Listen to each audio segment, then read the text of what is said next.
So we're going to take a look at assignment 7.07, which is conclusions in argument writing. And make sure from the previous assignment that you have turned your body paragraphs in with the in-text or parenthetical citations. If you haven't done that, I'm just going to send it right back to you. So you need to make sure that while you are using this research, that you are giving credit where credit is due. All right, so again, if you haven't done that, you need to go back and do that. So for your body paragraphs, you would have your topic sentence, you would have a piece of evidence straight from the article, and you would have the parentheses at the end with either the author's last name, if there is an author, or if there is no author, you will use the title of the article in quotation marks in parentheses at the end of the piece of research. And then after that, you'll explain your research, provide another piece of research with the parenthetical or in-text citation, and then explain that. Okay, so that's what your body paragraph should look like. So now you are moving into your conclusion. All right, so you should have at least two nice body paragraphs where you have provided research from the articles that you found in previous lessons. All right, so we want to make sure that we end our lesson and our essay strong. Okay, so writing conclusions. All right, and I'm just going to, you can watch this little video if you want. I'm just going to show the text version here so we can talk about it.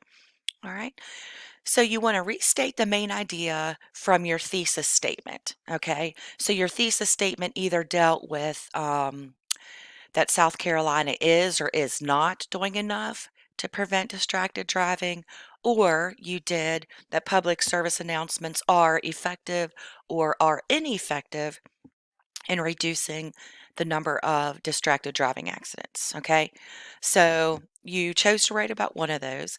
So you want to restate it. You want to keep the same idea but use different words. Okay, so again, instead of saying South Carolina does not do enough to prevent distracted driving, keep that same idea but put it in different words. Okay. Same thing for the next thing. Wrap up by summarizing the main points of the body of your essay, okay?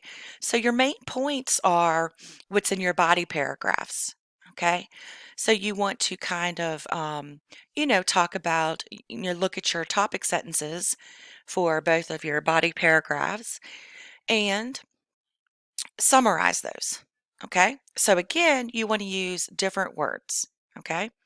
So same idea, use different words.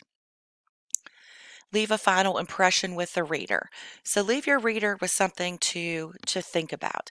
Think about that public service announcement where that family, they lost, the girl lost her sister, the parents lost their daughter. And they need to continue on with life without her. So think about that. So leave your reader with something to think about. All right. Your conclusion might sound very similar to your introduction paragraph, but again, not the same words. So you are basically paraphrasing yourself, keeping the same idea, but using different words. And then don't introduce any new information in the conclusion. You want the reader to think about what it is that you have already presented. Okay.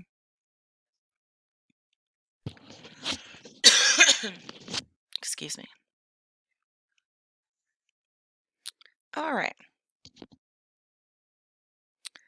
So, um, what you need to do now is add the conclusion, okay, on to your rest of your argument essay.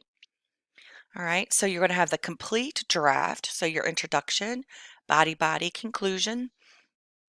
All right, and you're going to submit it to 707. Let's take a look at the rubric. You have written excellent argument essay, prompt, choosing a rebuttal and a conclusion. You have written an effective conclusion paragraph. You need to have at least 4 paragraphs, introduction, 2 bodies, and a conclusion, and written complete sentences and no noticeable grammatical errors. Okay? All right. So do that, get that turned in.